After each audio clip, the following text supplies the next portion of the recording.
चल डंडा की सोयाबीन के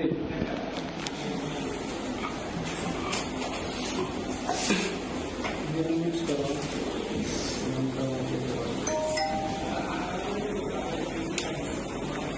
थोड़ी अंदर मसाला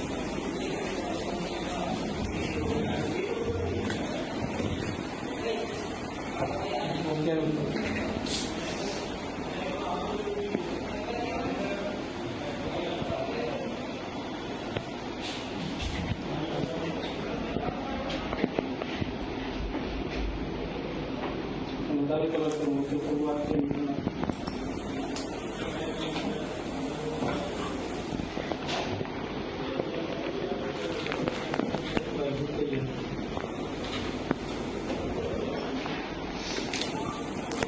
कर दो।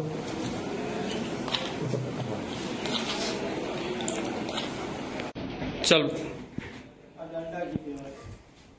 तो असली घी समझे नकली घी खानारा सावधान તમારા આરોગ્ય સાથે ચેડા થઈ રહ્યા છે। સુરતમાં આ પ્રકારની ઘટના સામે આવતા પોલીસ દ્વારા હવે આ મુદ્દે વધારે તપાસ હાથ ધરવામાં આવી છે। આ પહેલા પણ નકલી પનીર જપ્ત કરવામાં આવ્યું હતું અને આ મુદ્દે કાર્યવાહી કરવામાં આવી હતી।